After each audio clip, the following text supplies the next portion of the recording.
तो हम आगे बढ़ते हैं। हमारा नेक्स्ट एसडीजी है जो कि आप स्क्रीन पे देख रहे हो, सस्टेनेबल सिटीज़ एंड कम्युनिटीज़। तो ये सस्टेनेबल सिटीज़ एंड कम्युनिटीज़ ये क्या है और इसका ऊपर थोड़ा आप प्रकाश डालिए। ये आजकल जैसे हमारे स्कूलों में भी इस प्रकार के आपने कई जगह अलग अलग कलर के डब्बे देखे होंगे। ये 2 कलर के डब्बे होते हैं, कहीं पे 3 कलर के भी होते हैं। तो आजकल जिस प्रकार से जनसंख्या बढ़ रही है, सिटी बढ़ रही है, तो कचड़े की बहुत ज्यादा समस्या है। कोई नहीं चाहता कि उसके घर के आसपास कचड़ा हो, उससे दुर्गंध आती है। तो ये जो बातें हैं, ये हम जब अपने बच्चों को नहीं सिखाएंगे तो आगे जाके वो नहीं सीख पाएंगे। तो इसके लिए जागरूकता बहुत जरूरी है कि हम जो कचड़ा है उसको पहले अलग करें, कौन सा जैविक है, कौन सा अजैविक। ये स्कूल स्तर पे ही हमें बच्चों को सिखाना है। जब बच्चे स्कूल स्तर पे सीख लेंगे तभी हम आगे लोगों को सिखा पाएंगे कि भाई आप कचड़े का कैसे प्रबंध करें। तो जैसे जैविक कचड़ा होता है, तो हमारे स्कूल में भी हमने अलग अलग डस्टबिन बनाए हुए हैं। तो जो मिड डे मील जैसे हम खाना बनाते हैं, जो कचड़ा बच जाता है सब्जी का या पेड़ पौधों के जो पत्ते होते हैं, वो सारे हम जैविक उसमें एक जगह डालते हैं। और उसके लिए फिर हमने स्कूल में एक पिट बनाया हुआ, हमारे स्कूल में एक पिट बना हुआ, जिसमें हम क्या होता है कि फिर हफ्ते में एक हमारे यहाँ वो करते हैं, क्या बोलते हैं इसको, ये रिसाइकल वीक करते हैं हफ्ते में एक दिन। जो वो कचड़े के डब्बे भर जाते हैं तो उसको निकाल के हम क्या करते हैं, सॉर्ट आउट करते हैं। ठीक है ना। तो जो हमारा जैविक वाला होता है उसको हम क्या करते हैं, पिट में डालते हैं और उसमें पत्ते उत्ते डाल के मिट्टी से भर देते हैं। 3 महीने के बाद उसमें खाद बन जाती है। जब हम उसको निकालते हैं तो खाद बन जाती है और वो हमारे जो मिड डे मील का किचन गार्डन है वहां पे हम उसका इस्तेमाल कर लेते हैं। दूसरा अजैविक जो कचरा होता है, इसमें क्या होता है, बच्चों को हम बोलते हैं कि भाई पहले तो अपने घर से बोतल लेके आओ पानी की, और पॉलीथीन और ये इस्तेमाल ना करें। लेकिन उसके बाद भी अगर बच्चे ले आते हैं तो हम क्या करते हैं कि भाई जो अजैविक होता है उसको वहां डालें, जिसमें जैसे स्टील भी हो सकता है या लोहे की वस्तु भी हो सकती है, आपका मेटल हो सकता है या प्लास्टिक हो सकता है, कुछ भी होता है। फिर हम उसको सॉर्ट आउट करते हैं। मैंने कहा था वीक मनाते हैं हम उसको, रिसाइकल वीक, तो उसमें अलग अलग कर देते हैं। फिर उसमें से हम ये देखते हैं कि हमारे लिए कौन सा इसमें बेटर है जो उसका हम इस्तेमाल करें। जैसे जो पानी की बोतलें होती हैं जो बच्चे रीयूज वाली नहीं होती हैं, जो वन टाइम यूज वाली बोतलें होती हैं, जो कोल्ड ड्रिंक पी लेते हैं बच्चे, उसकी बोतलें पड़ जाती हैं, तो उनको हम सोचते हैं कि इनका क्या करा जाए। या तो हम जो नगर पालिका की गाड़ी आती है वहां पे वो वहां से सामान ले जा लेते हैं।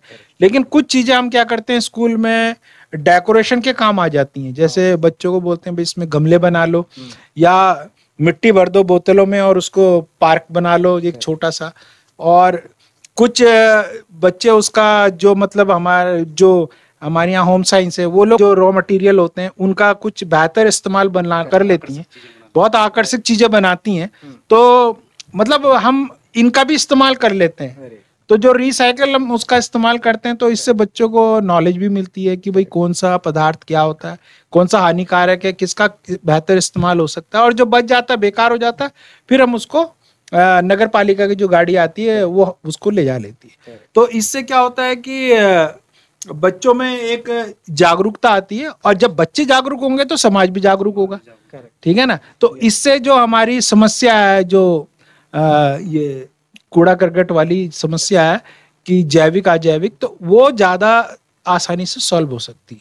करेक्ट सर, आपने ये जो एग्जाम्पल बताया है सस्टेनेबल सिटीज और कम्युनिटीज के लिए, बहुत वेरी कनेक्टिव एग्जाम्पल है।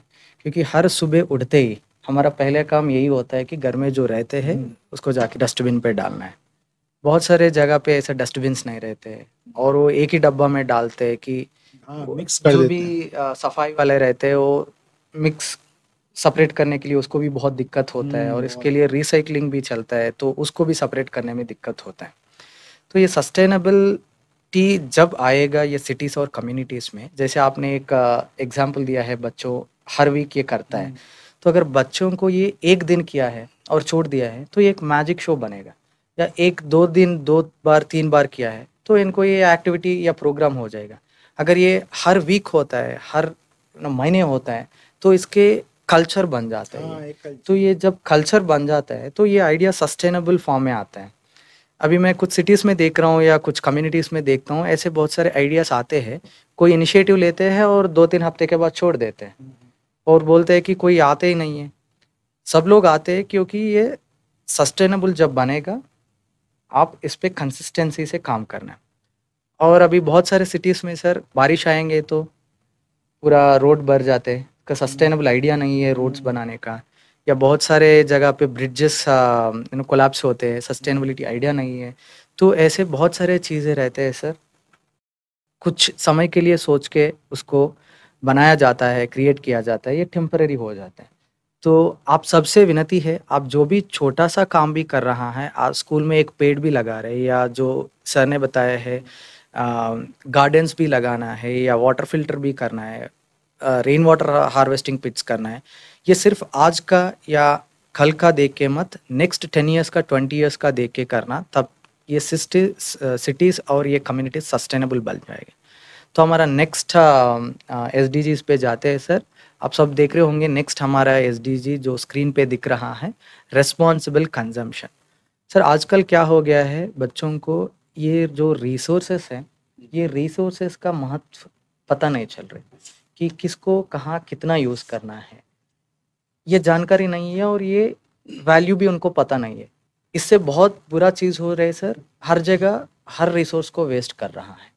तो क्या हम इस पे कुछ कर सकते हैं, या नेचुरल रिसोर्सेज जो रहते हैं, जो बड़ा कंपनीज में बोलते हैं कि resource management is one of the biggest management.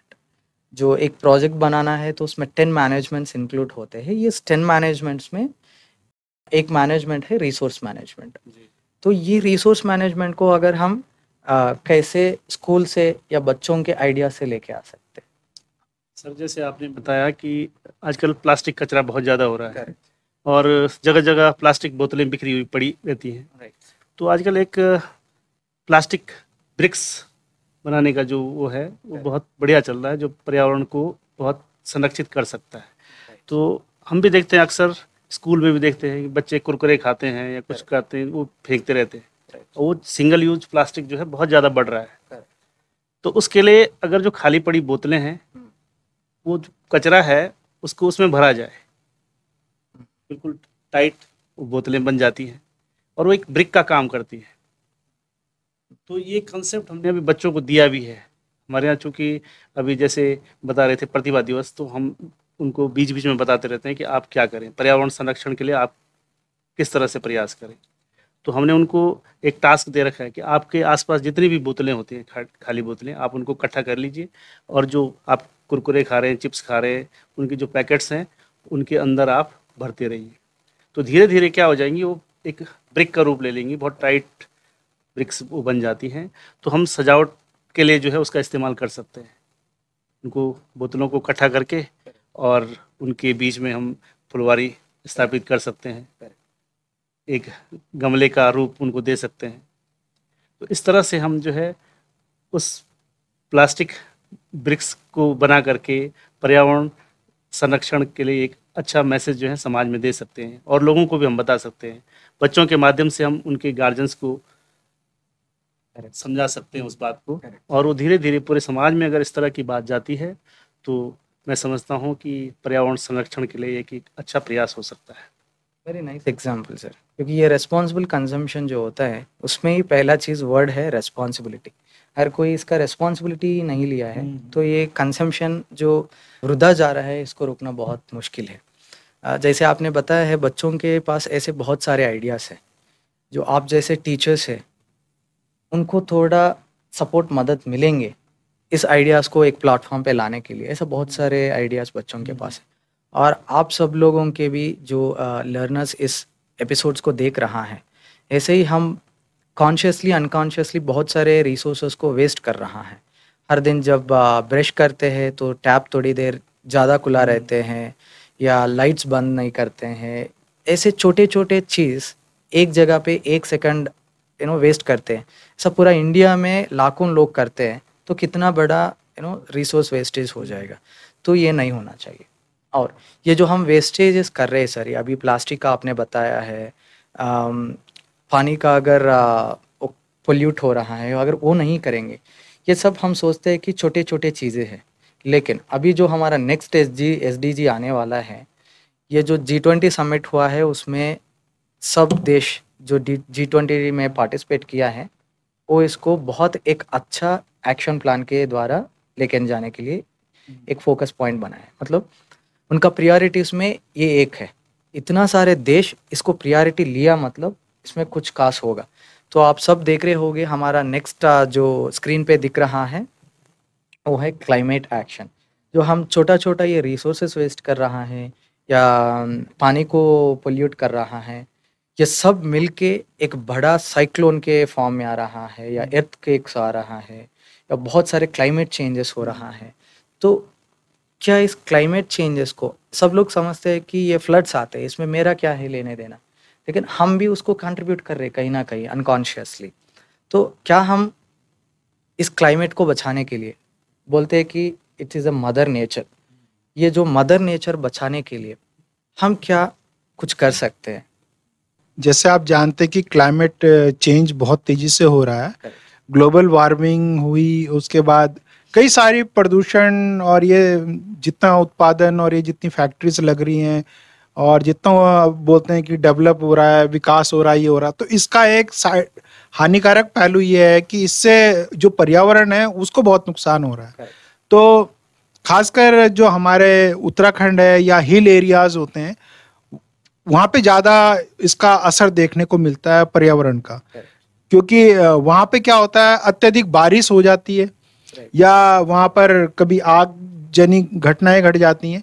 तो उससे क्या होता है कि बहुत ज़्यादा बारिश होने से पेड़ कटने से क्या होता है कि भूस्खलन बहुत ज़्यादा होते हैं, लैंडस्लाइड आपने देखा होगा कि गांव के गांव खत्म हो गए। इस बार देखो बहुत बारिश हुई उत्तराखंड में, तो सामान्य से ज़्यादा, और क्लाउड बर्स्टिंग बोलते हैं जिसको, बादल फटना, वो क्यों होता है? इसलिए होता है कि वो जब पेड़ कट जाते हैं तो पानी ऊपर से नीचे डायरेक्ट बहुत तेजी से फ्लो करता है। तो उसके लिए जो हमारे स्कूल जो पहाड़ों क्षेत्रों में हैं या ऐसी डेंजर जोन्स के पास हैं, तो उनके पास कुछ एक्शन प्लान होना चाहिए स्कूल में कि हम अपने समुदाय को कैसे मतलब इस समस्या से निजात दिलाएं। तो उसके लिए टीचर्स और जितने भी शिक्षक हैं हमारे या बच्चे हैं या हमारे जो कम्युनिटी के जो हेड हैं उनको आपस में मिल बैठ के इस समस्या का सलूशन निकालना चाहिए, अच्छे आइडियाज लाने चाहिए कि कैसे हम इसको पर्यावरण संरक्षण करें। तो इसके लिए जैसे हमारे स्कूल में या कई स्कूलों में इको क्लब का गठन किया गया है।